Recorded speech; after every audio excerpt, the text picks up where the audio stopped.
Shinzo Abe की घटना के बाद एसपीजी पीएम मोदी की सुरक्षा में उठाने जा रही है बहुत बड़ा कदम।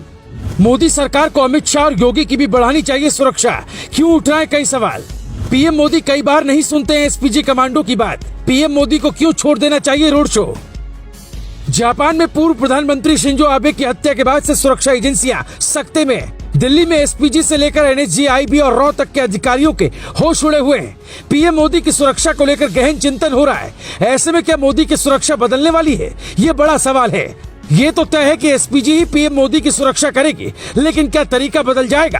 कई मौके ऐसे आए जब खुद पीएम मोदी ने सुरक्षा घेरा तोड़ दिया और एसपीजी के कमांडो हांफते हुए इधर उधर दौड़ने लगे। पंजाब में जब काफिला 20 मिनट तक रुका रहा तो एसपीजी का एक एक कमांडो अपनी पैनी नजर से दुश्मन को तलाश रहा था, लेकिन किसी ने कोई हिमाकत नहीं की। हम आपको बताएं कि एसपीजी कौन कौन से बड़े कदम उठाने वाली है। उससे पहले सुनिए कि पीएम मोदी ने कब कब एसपीजी कमांडो की बात न मानकर खतरा मोल ले लिया था। साल 2014 में मोदी लाल किले पर तिरंगा फहराने पहुंचे तो सुरक्षा घेरा तोड़कर बच्चों से मिलने लगे। एसपीजी ने मुश्किल से सुरक्षा घेरा बनाया। पीएम मोदी ने लाल किले पर लगी बुलेट प्रूफ शील्ड भी हटवा दी थी, जबकि वो शील्ड इसीलिए लगती है कि भाषण के दौरान गोली न लग सके। 7 नवंबर 2014 को महाराष्ट्र में 3 लेयर का सुरक्षा घेरा तोड़कर एक शख्स पीएम मोदी के पास जा पहुंचा था। बाद में उसे जेल में डाला गया।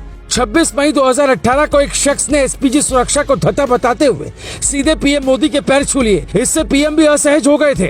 2 फरवरी 2019 को पीएम मोदी की रैली में ऐसी भगदड़ मची कि 20 मिनट में ही भाषण खत्म करना पड़ा। मुश्किल से वहां से निकाला गया। 5 जनवरी 2022 को पंजाब के फिरोजपुर में पीएम मोदी पर बड़े हमले की तैयारी थी। 20 मिनट तक काफिला रुका रहा, फिर वापस दिल्ली लौटे। इसके अलावा कई मौके आए जब पीएम मोदी ने खुद ही सुरक्षा घेरा तोड़ दिया। रैलियों में अक्सर पीएम मोदी लोगों के करीब चले जाते हैं, जिससे एसपीजी के हाथ पांव फूल जाते हैं, लेकिन अब वो शायद ही ऐसा करें। हो सकता है पीएम मोदी की सुरक्षा में लगे एसपीजी के कमांडो उनके लिए नई गाइडलाइन जारी करें और कहें कि इनका पालन आपको हर हाल में करना होगा। अक्सर ऐसा होता है कि जो गाइडलाइन पहले से बनी होती है उसका पालन नेता करते हैं, लेकिन बदलते हालात में तरीका बदलने की जरूरत है। पीएम मोदी, अमित शाह और योगी आदित्यनाथ पर कुछ दिनों पहले ड्रोन या मानव बम बनकर हमले की आशंका जताई गई थी। ऐसे में इनका सुरक्षा घेरा भी इसी लायक होना चाहिए। जमीन पर कमांडो तो लड़ लेंगे, लेकिन ड्रोन हमले को कैसे नाकाम किया जा सके ये भी सोचना होगा। किसी घटना के बाद सुरक्षा में चूक कह देने भर से बात खत्म नहीं होती, बल्कि इंतजाम ऐसे होने चाहिए कि जापान वाली हालत दुनिया के किसी मुल्क में ना हो। इसीलिए एसपीजी अब फिर से प्लान बनाने में जुट गई। जान लीजिए पीएम मोदी का नया सुरक्षा घेरा कैसा हो सकता है। पीएम मोदी अब देश से विदेश तक कहीं भी जाएं, अपने मन से सुरक्षा घेरा बिल्कुल भी नहीं तोड़ पाएंगे। एसपीजी कमांडो उन्हें रैलियों में लोगों से मिलने, सेल्फी लेने, भीड़ में जाकर खड़े होने से रोक सकते हैं। हिंदुस्तान के पूर्व पीएम राजीव गांधी को भी उस वक्त भीड़ में जाने से रोका गया था, वो नहीं माने। पंजाब की घटना के बाद से राज्य पुलिस पर भी भरोसा कम हुआ, इसलिए पूरा जिम्मा एसपीजी देखेगी।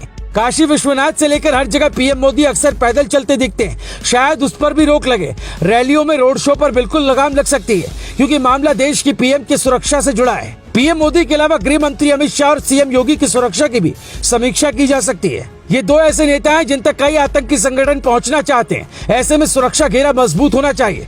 सीएए, एनआरसी, आर्टिकल 370 और एक देश एक कानून की बात से बड़े हमले की साजिश रची जा रही है।